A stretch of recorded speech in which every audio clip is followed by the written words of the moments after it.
Chapter 10. When the queen of Sheba heard of the fame of Solomon, fame due to the name of the Lord, she came to test him with hard questions. She came to Jerusalem with a very great retinue, with camels bearing spices and very much gold and precious stones. And when she came to Solomon, she told him all that was on her mind. She was a sun worshipper, an idolater. Solomon answered all her questions. There was nothing hidden from the king that he could not explain to her. When the queen of Sheba had observed all the wisdom of Solomon, the house that he had built, the food of his table, the seating of his officials, and the attendance of his servants, their clothing, their valets, and his burnt offerings that he offered at the house of the Lord, there was no more spirit in her. So she said to the king, "The report was true that I heard in my own land of your accomplishments and of your wisdom. But I did not believe the reports until I came and my own eyes had seen it. Not even half had been told me. Your wisdom and prosperity far surpassed the reports that I had heard. Happy are your wives, happy are these your servants, who continually attend you and hear your wisdom. Blessed be the Lord your God, who has delighted in you and set you on the throne of Israel, because the Lord loved Israel forever. He has made you king to execute justice and righteousness."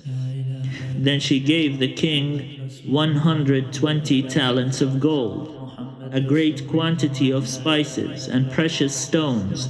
Never again did spices come in such quantity as that which the queen of Sheba gave to King Solomon.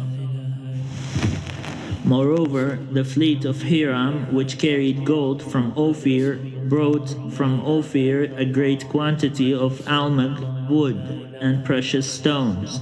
From the almug wood the king made supports for the house of the Lord and for the king's house, lyres also, and harps for the singers. No such almug wood has come or been seen to this day. Meanwhile, King Solomon gave to the queen of Sheba every desire that she expressed, as well as what he gave her out of Solomon's royal bounty. Then she returned to her own land with her servants. The weight of gold that came to Solomon in 1 year was 666 talents of gold, besides that which came from the traders and from the business of the merchants and from all the kings of Arabia and the governors of the land. King Solomon made 200 large shields of beaten gold. 600 shekels of gold went into each large shield. He made 300 shields of beaten gold. 3 minas of gold went into each shield, and the king put them in the house of the forest of Lebanon. The king also made a great ivory throne, and overlaid it with the finest gold. The throne had 6 steps. The top of the throne was rounded in the back, and on each side of the seat were arm rests, and 2 lions standing beside the arm rests, while 12 lions were standing, one on each end of a step on the 6 steps. Nothing like it was ever made in any kingdom. All King Solomon's drinking vessels were of gold, and all the vessels of the house of the forest of Lebanon were of pure gold.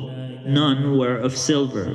It was not considered as anything in the days of Solomon. For the king had a fleet of ships of Tarshish at sea, with the fleet of Hiram. Once every 3 years the fleet of ships of Tarshish used to come bringing gold, silver, ivory, apes, and peacocks.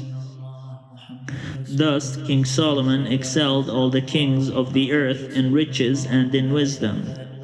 The whole earth sought the presence of Solomon to hear his wisdom, which God had put into his mind.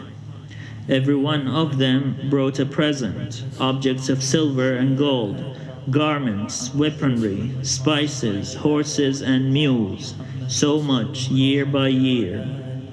Solomon gathered together chariots and horses. He had 1,400 chariots and 12,000 horses, which he stationed in the chariot cities and with the king in Jerusalem.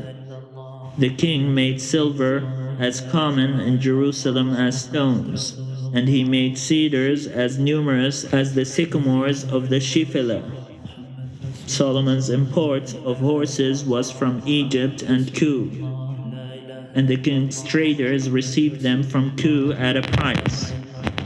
A chariot could be imported from Egypt for 600 shekels of silver, and a horse for 150. So, through the king's traders, they were exported to all the kings of the Hittites and the kings of Aram.